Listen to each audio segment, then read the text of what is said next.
Ladies and gentlemen, this is your second stimulus check update for the morning of August 19th, 2020. In this video, I'm going to tell you how President Donald Trump's executive orders may not pay the amount of money that the mandate intended to Americans. And I'm going to tell you how dozens of rank-and-file Democrats are urging the House leadership to put the extension of the $600 a week payment that the federal government was funding that expired on July 31st up to a vote this weekend. And I'm going to share with you some absolutely devastating news in regards to business closures according to the Yelp database, ladies and gentlemen. Okay, so around business leaders of around 30 industry groups are telling the President of the United States that its businesses will not be able to implement the deferral of payroll taxes as per the executive order that the President signed earlier in the month. Auto parts suppliers, retailers, clothing sellers, restaurants, etc., they have all said it's going to pose significant technological and logistical challenges in order to get this deferral in place, ladies and gentlemen. The U.S. Chamber of Commerce, I told you about them on yesterday's video. They are the biggest yearly spender, the biggest yearly lobbying spender every year since 2001.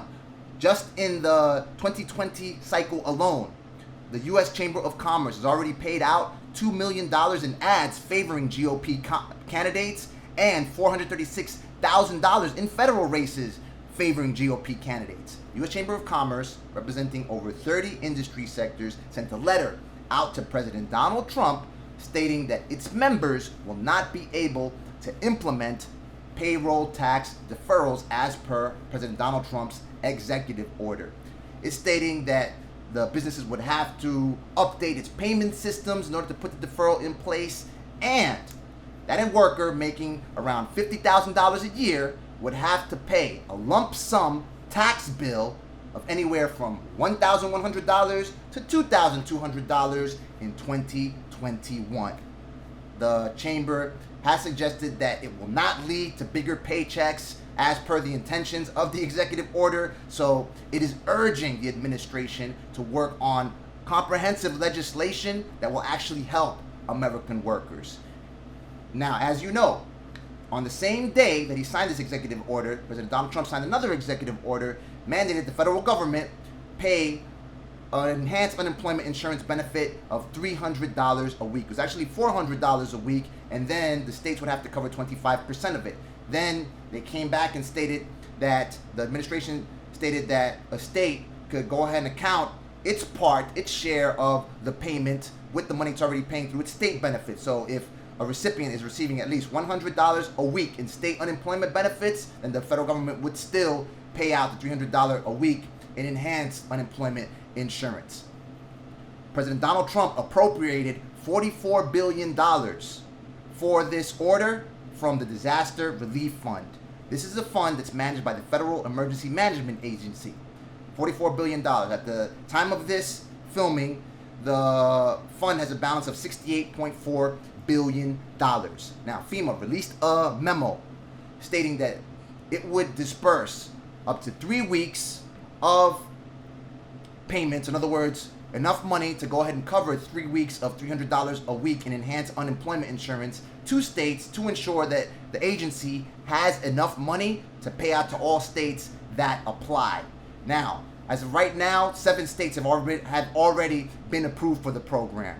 It is Arizona, Colorado, Iowa, Louisiana, Missouri, Utah, and New Mexico at this particular point in time. The agency stated that it received the applications for the first 4 grants on August 8th, and it awarded those grants on August 14th. So they're trying to move on this as quickly as possible. Nonetheless, it's only going to pay out 3 weeks. So basically, someone who applies will be able to potentially receive retroactive payments down to August 1st. At least one state has been able to say, according to FEMA, that it will be able to disperse the payments in less than 1 week after the grant is awarded. Now, FEMA will continue to pay out this money until the Disaster Relief Fund is completely exhausted or the outstanding balance of the Disaster Relief Fund drops to $25 billion, or legislation is ratified that replaces this program. So if Congress goes ahead and ratifies legislation to pay out $400 in enhanced unemployment benefits, or $600, whatever the number may be, or until December 7, 2020. Whichever of these conditions are met first, that's when FEMA will actually stop the program.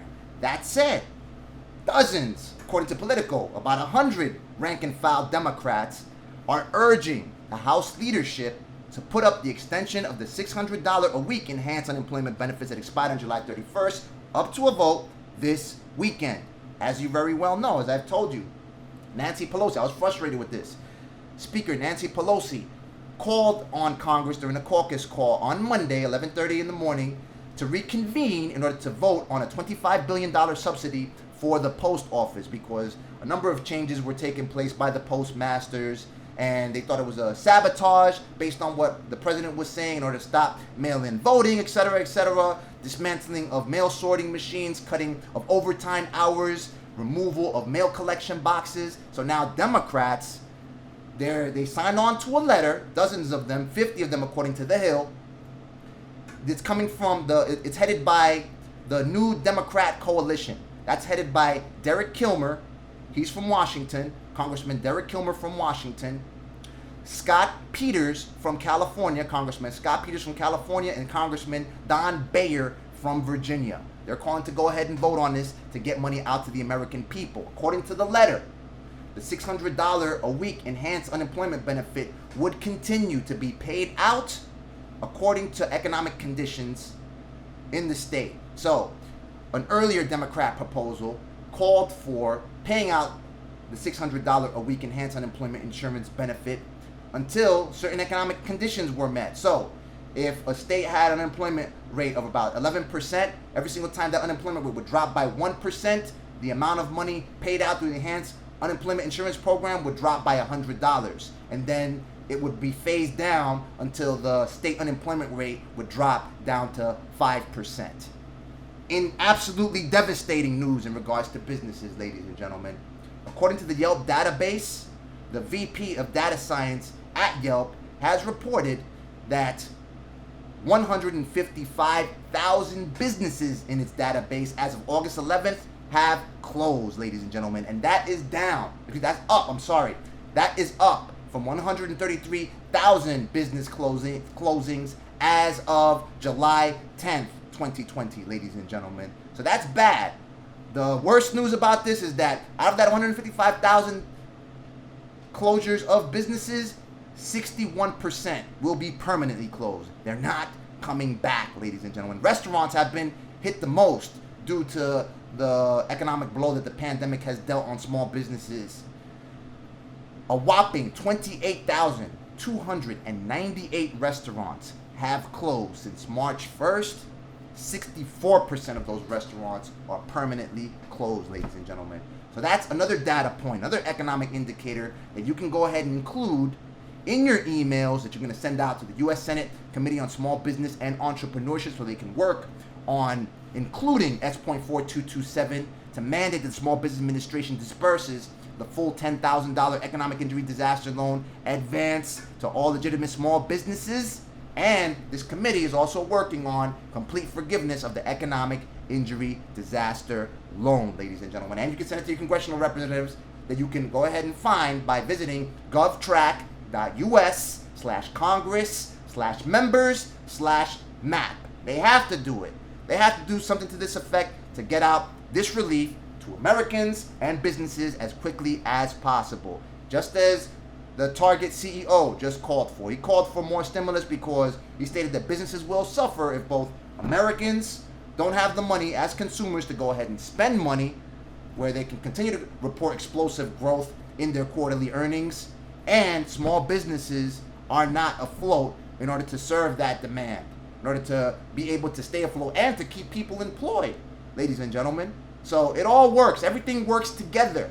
So they have to get the next round of disaster relief funding out as promptly as possible, ladies and gentlemen. That said, let me know what you think. What are your feelings? Drop them in the comment section below. Watch this video right here for continued stimulus and economic injury disaster loan coverage. Click the like button if you like the video. Click the subscribe button to stay on top of my findings. I will stop at nothing until each and every one of you is equipped with the monetary ammunition you need to save this country's economy, ladies and gentlemen. May God bless you. May God bless the United States of America and everybody else on this planet. Talk soon.